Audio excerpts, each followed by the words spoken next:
Hey everybody, my name's Adam. I have opinions and inflammatory as hemorrhoids. Well, there is something that really bothers me with the comic book industry now of days. Well, okay, it's alright to have Mr. No Name, who the fuck is this guy? Just come out of the woodwork, like, how you say, yeah, Joe Quenotes. He sets guidelines for the fan base. He's telling, people that actually, purchase comic books, not, just to take it, hey, remember, comics are a form of art, and art isn't for everybody. So, okay, after Mr. Bullshit Brigade he gets a huge backlash, because this is the thing about comic books. The whole thing about comics, they're for everybody. And they should be written for everybody. And, heroes shouldn't become political mouthpieces to fit, the author or, or artist's political agenda or background. Hell, they've got to have their politics just stay the fuck out of their comics. And him, and after Joe Quenotes, fucking, basically, told the fans, with his fans, it's how to act. It seems like he's trying to do the classical thing of, everybody that worked on the new Star Wars movies, a lot of the Marvel Comics pros because they use block bots and shit. It's a way of being a bitch and avoiding fucking criticism, which is a very, very, important thing for, somebody to grow. See, if I was a comic pro, if I was a writer, artist, and I was being critiqued, I would take that criticism. Hell, if, somebody on social media, if I was writing a comic book, they didn't like a lot about it, they give me an idea, and and the guy and I, or the, woman or whatever on social media, identify, is criticizing me with a valid criticism, I'll take that criticism, and hell, I'd even put him as a co-writer and honorary editor on the fucking book. Because that's what the comic fan base are, basically. Especially with Marvel. Hell, the editors at Marvel don't do their fucking job or anything. There's spelling errors, again, the cover art itself is trashed here. The whole thing about it is, okay, Disney Marvel wants $4 a fucking comic book for trash tier cartoon art, where DC, they're usually $1 or the same price, and the artwork is masterful.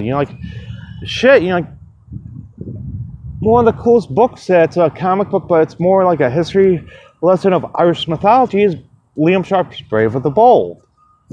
And the whole thing is, it's hell, I can't criticize it, because the editorial team actually does fucking crack down and be like, hey, we gotta proofread this shit, the script and stuff, make sure it goes through the letterers. Marvel's oh yeah, just write what fucking ever, draw what fucking ever, we'll just throw it out there on the shelves. And then, because of their actions on social media and stuff like that, especially have driven my wallet nailed shut to Marvel. The last comic book by them I'm going to pick up is probably next month, the final issue of Cable. Then bam, I am fucking done with Marvel. Forever. And wow, this is my, well, okay, that's the news part. Now this is my predictions and productions for the year 2021. With Marvel, Image, DC, Dark Horse, and IDW. Okay, Stan Lee dies. Marvel shuts the door, licenses all the characters out to Marvel. To Dark Horse Comics, and Dark Horse Comics has their own imprint called Dark Horse's Marvels, where they have competent pros and artists with really, really strict quality control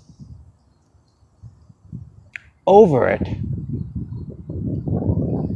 Is that, well, it'll be like, bring back, and it's going to be written by people that, and illustrated by, like top tier talent, and, like written by people that actually know the characters and have researched and read a lot on the characters. Then IDW shuts its door from, like hemorrhaging money. Hasbro cuts ties to the company, and then they throw it towards Dark Horse yet again, and they get all the licenses to the Hasbro properties, and also they have, like top tier artists and talents work on them. Hell, maybe some, like pros that are retired from the industry will come out and write again because of that incentive too.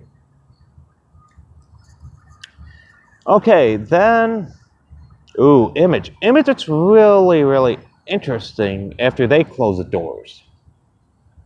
They're getting desperate.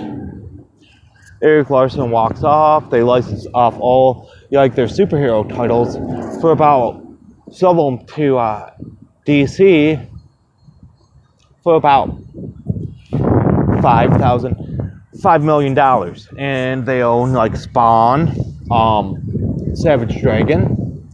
Eric Larson is totally out of the picture. Todd McFarlane is getting paid a whole shitload of money because he's co-writing with Scott Snyder and have Greg Capullo inking the issues of Spawn. And then, and now we're seeing, then, comics are in the mainstream too. Like Marvel, Dark Horse rises up as a big two. License out because they're selling, like, doorbusters basically. And if they're selling books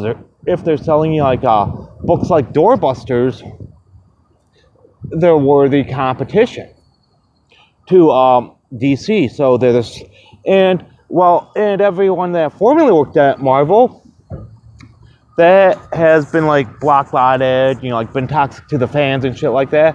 Dark Horse is like, this is a fucking business. No,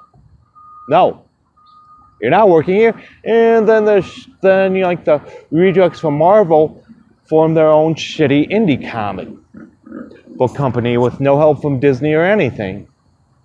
They use their severance pays for leaving, and that company flops, and it's just a faded memory. And that was a fun part of my video for the predictions of Marvel, Dark Horse, and DC, with IDW and Image thrown in there, because those companies need to be thrown actually underneath the bus as a consumer. Hell, and like with the thing that pisses me off about Joe Quenotes is that, well, he basically dropped the ball and fucked up everything with the whole, corporate shenanigans and stuff of it.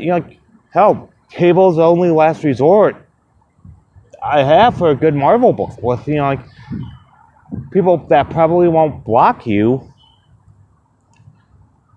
for, like, following a certain people or anything or something like that. And listen, like my advice, if if people are like doing this shit and stuff, and you're buying Marvel comics for your kids, which I don't see why you would, unless they're like a non-binary college-age student that's a huge, like far left extremist dealing out their propaganda pamphlets. That's the only way you should buy Marvel comics for their kids, except for cable. Cable is good. It is. It's like one of the last good series out of the hundreds series they publish, which are turning into like the fresh start movement is also sounding like a fresh fart. And I think well, with this reboot, if it fails, that Papa Disney will give them one last chance. And remember, if you see a pro gatekeeping or anything, and you just gatekeep your wallet, because that's the only thing you can do. And I think with the Walmart exclusivity deal with DC, with things, we'll probably be seeing a lot of other shit popping up too, like let me think a minute. Like the 3-packs from comic books from 2 to 3 years ago, where you get first printings of each issue. And that's a whole thing about it.